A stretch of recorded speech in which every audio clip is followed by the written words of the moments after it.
Hi అండి, welcome back to my channel. ఈరోజు మన స్పెషల్ వచ్చేసి చికెన్ కర్రీ అండి. చికెన్ కర్రీ చాలా రకాలుగా వండుకోవచ్చు కదండి. అందులో నేను ఫస్ట్ టైం నాన్ వెజ్ వండినప్పుడు నేర్చుకున్న చికెన్ కర్రీ అయితే మీకు చూపిస్తానండి. ఇది నాకు కొంచెం స్పెషల్ అనే చెప్పాలి. ఎన్ని కర్రీస్ డిఫరెంట్గా వండడం నేర్చుకున్నా నేను ఇది మాత్రం ఇలాగే వండుతానండి. దీంట్లో అయితే ఏం చేంజెస్ చేయను, ఎందుకంటే ఇది నాకు ఇలా గుర్తుండిపోయింది.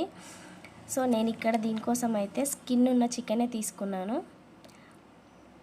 ఇక్కడ ప్యాన్లో హోల్ గరం మసాలా మొత్తం అయితే వేసుకుంటున్నానండి.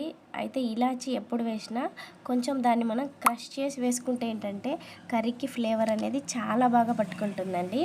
ఇదంతా ఒక హాఫ్ మినిట్ వరకు అయితే ఆయిల్లో బాగా మరిగితేనే స్మెల్ అనేది బాగా పడుతుంది దానికి. తర్వాత నేను ఇక్కడైతే ఒక పెద్ద సైజు ఆనియన్ అయితే తీసుకున్నాను. కొంచెం మనకి గ్రేవీగా కావాలనుకున్నప్పుడు ఆనియన్స్ అవి కొంచెం ఎక్కువగానే వేసుకుంటేనే బాగుంటుందండి. కొంచెం సాఫ్ట్ అవుతున్నప్పుడు 1 by 1 అయితే యాడ్ చేసుకుండాలి.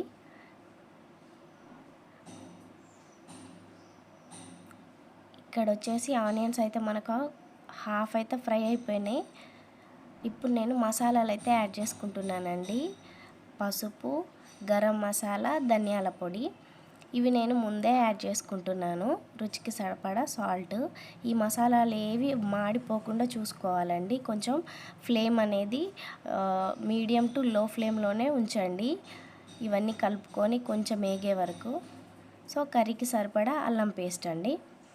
ఇవంతా ఒకసారి బాగా మిక్స్ చేసుకున్న తర్వాత 1 minute అల్లం కొంచెం పచ్చివాసన పోతే సరిపోతుంది మనకి. సో ఇలా అయిపోయింది కదా. ఇంకా ఇప్పుడైతే మనం చికెన్ అయితే యాడ్ చేసుకోవచ్చు. చికెన్ అయితే మనం నీట్గా వాష్ చేసే యూజ్ చేయాలండి. ఎందుకో తెలీదు, కొంతమంది చికెన్ని కడగకూడదు అని అంటారు. బట్ అది ఎంతవరకు నిజమో నాకైతే తెలియదు. కానీ మనం కొంచెం నీట్గా కడిగిన తర్వాత తింటేనే మనకి హైజీన్ ఫీలింగ్ ఉంటుంది. అదే మంచిదని నా ఫీలింగ్ అండి. నేనైతే కడుగుతాను. సో ఒకసారి అంతా ఆయిల్ చికెన్కి పట్టేలాగా మిక్స్ చేసుకొని మనమైతే దీన్ని ఒక 2 minutes అయితే మూతపెట్టి ఉడికించుకున్నానండి. ఆఫ్టర్ 2 minutes తర్వాత కొంచెం చికెన్ అనేది వేడవ్వడం స్టార్ట్ అయిన తర్వాత ఈ బాయిలింగ్ వస్తున్నప్పుడు మధ్యలో కలుపుతూ కుక్ చేసుకుంటే చికెన్ ఏంటంటే మొత్తం అంతా ప్రాపర్గా కుక్ అవుతుందండి మనకి. ప్లస్ చికెన్లో నుంచి వాటర్ అయితే రిలీజ్ అవుతుంది కదా, ఈ వాటర్ అంతా పోయేంత వరకు మనం ఫస్ట్ అయితే కుక్ చేయాలి. అప్పుడు చికెన్ అంతా ఫ్లెష్ అనేది సాఫ్ట్గా ఉడుకుతుంది.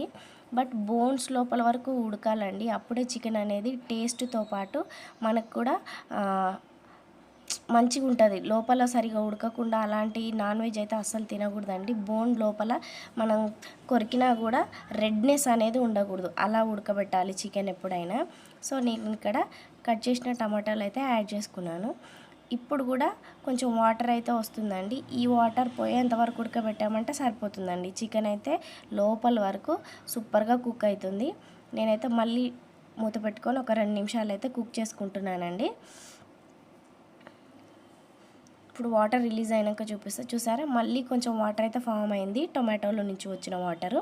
సో ఇది కూడా మనకి ఇంకిపోయి కొంచెం ఆయిల్ అయితే పైకి వచ్చే వరకు కుక్ చేసుకోవాలండి. నాన్ వెజ్ ఏదైనా సరే మనం కొంచెం ఎక్కువసేపే కుక్ చేసుకొని తినాలండి. అప్పుడే డైజెషన్ బాగుంటుంది. ప్లస్ దాంట్లో ఏమన్నా చిన్న చిన్న బ్యాక్టీరియా లాంటిది కానీ అలాంటివి ఉన్నా మొత్తం అయితే చనిపోతాయి, జెమ్స్ ఏమన్నా ఉన్నా కూడా. సో కొంచెం ఇక్కడ మనకి వాటర్ అనేది ఇంకిపోయింది కదండి. సైడ్కి కొంచెం ఆయిల్ అయితే ఫామ్ అయింది. ఇక్కడ నేను మా టేస్ట్కి తగ్గట్టు కారం అయితే యాడ్ చేసుకుంటున్నానండి. ఇప్పుడు ఈ కారం అంతా ఒకసారి ముక్కలకు పట్టేలాగా కలుపుకోవాలి.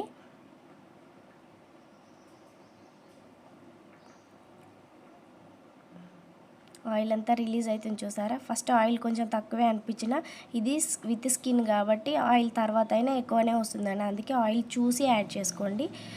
ఒక పించ్ అంతా కసూరి మేతి అండి, ఎక్కువ వేయకూడదు.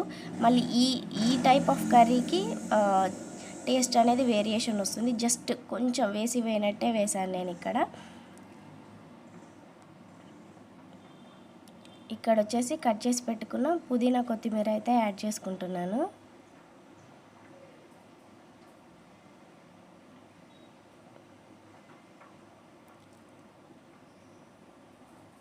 ఇక్కడ నేను పైనుంచి కూడా కొంచెం గరం మసాలా యాడ్ చేశానండి, లైట్గా. ఇందాక కొంచెం వేసాను, ఇప్పుడు జస్ట్ ఒక 2 పించెస్ అంతే వేసాను అంతే. ఇక్కడ కర్రీ మసాలాలు అనేవి అడుగుపట్టకుండా ఒక చిన్న గ్లాస్ అని వాటర్ వేసుకుంటున్నాను. అవి కూడా మనం హాఫ్ ఇంకిపోయే వరకు కుక్ చేయొచ్చు. బట్ గ్రేవీ అంతా ఇంకిపోదు, అలా అని డీప్ ఫ్రై లాగా ఉండదండి. కర్రీ చాలా బాగుంటుంది, గ్రేవీగా టేస్టీగా ఉంటుంది. రెడీ టు సర్వ్ అండి.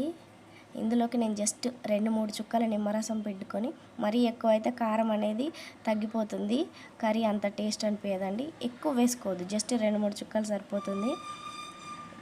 వేడి వేడి అన్నం, చికెన్ కర్రీ చాలా బాగుంటుందండి. ఒకసారి అయితే తప్పకుండా మీరు ఈ స్టైల్లో అయితే ట్రై చేయండి, మీకు కూడా తప్పకుండా నచ్చుతుంది.